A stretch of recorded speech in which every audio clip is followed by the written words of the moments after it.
pleased to be joined by Moncton Southwest MlA Sherry Wilson on the show, and first time here, so thank you so much for joining us. Oh, it's my pleasure, Mike. It's awesome to see you here. We had Chris Collins here a little bit earlier in the run, in the season, I guess we can call these seasons, I suppose, but you know, it's nice to have another MlA here and take the hot seat. Well, it's nice to be here. I hope it's nice and cool and chilled. Oh, it's great. It's great. So there's a very good reason as to why you're here, and we talked about it briefly before the show, and that was that you know, there's some issues involving rural school zone speed limits, in particular Magnetic Hill. Where there's some rustle and bustle and some opposition involved that you know, the speed limits at 50 where they are now is a little bit too fast, and there's been a lot of incidents involving that, and maybe it should be lowered. And I know that you've kind of had a big hand in that, so maybe you can explain to our viewers at home as to what exactly is going on with that and what the issues are. Yes, Mike. Actually, the speed limit there is 70 right now, and our hope is to have it reduced to 50. The north end of Moncton is growing. It's growing very fast. In fact, there was a study done recently, and it's probably one of the fastest growing areas in Canada. And because of that, there's additional traffic on that road. There's big trucks. It's a main artery. And the trucks coming down that road can't stop on a dime if they're loaded. And there's been two almost accidents in that area. So it is a huge concern for us. It's a huge concern for parents. And just to indicate how many people are concerned, I put a petition forth in the legislature, and there were 700 names on the petition. So people are worried about that area. And especially, as I said, there's been almost 2 accidents there already. There's a lot of buses turning in there. There's buses that meet there to connect with other buses to take the students to Moncton High and other areas, like other high schools. Also, there's a lot of daycare buses turning there. And because it's an older school also, Magnetic Hill, I think, was built in '63, that school is closer to the road. And because of that, there's very little area for the buses to actually turn or for parents to drop their children off. And it's been a growing concern for some time, and it's time to address it. Now, we did have a meeting with the minister June 1st, and the Minister of DTI, Mr. Fraser. And the meeting lasted about an hour, but still no real solutions were offered.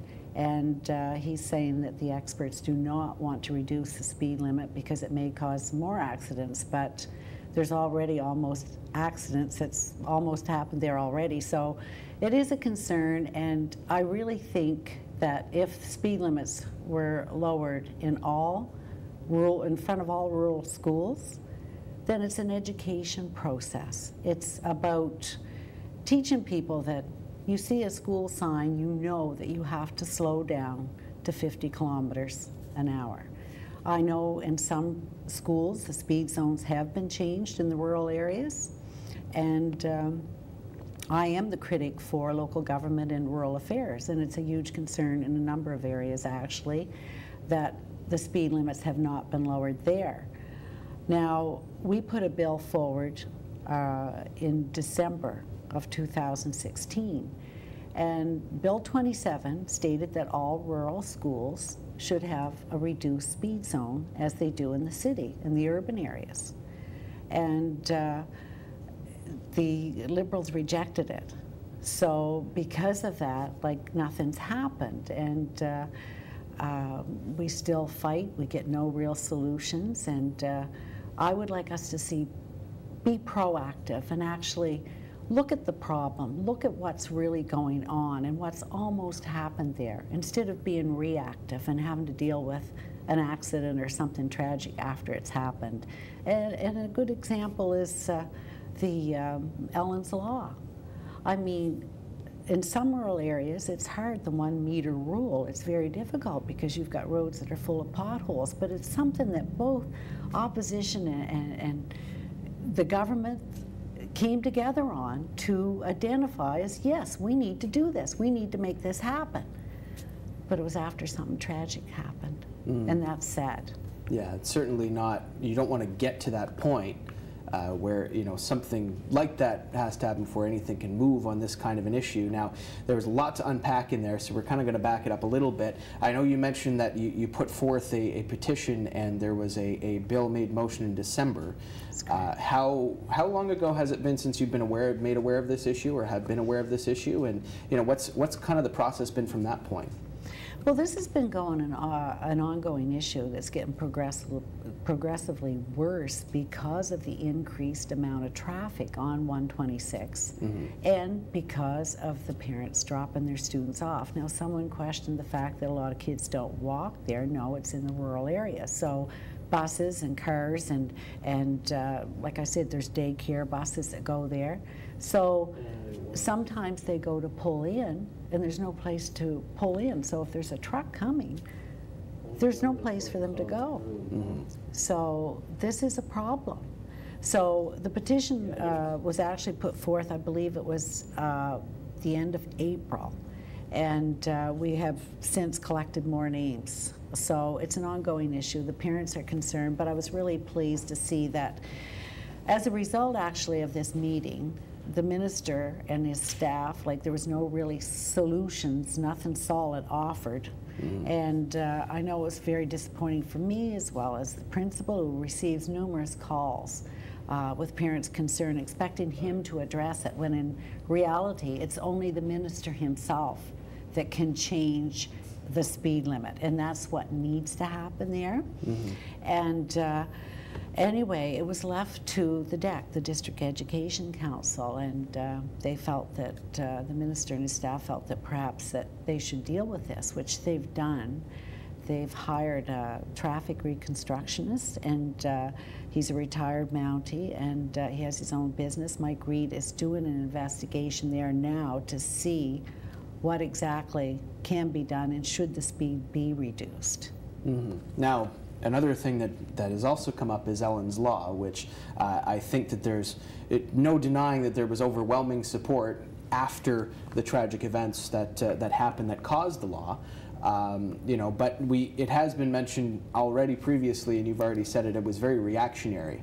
It was very, very quick to escalate, to get into law, to get talked in legislature, and to move forward with that. And this one, it seems to be that there's a problem being presented, but there's no action being made. And why, will it take something like that in order for there to be action to be made, do you think? Or is there, Well, it appears so far that that's going to be the case. And I mean, this is the real thing. The minister has a choice. He has a choice. He can have a conversation with his staff, or he can have a conversation with parents or a parent after the fact, after something tragic happens. I can tell you, I know what conversation I'd rather have. And staff needs to understand, the civil servants have to understand that, we need to do something about this. We need a real solution. And, some of the protocol and the laws and this and that, and yes, they're supposed to be the experts.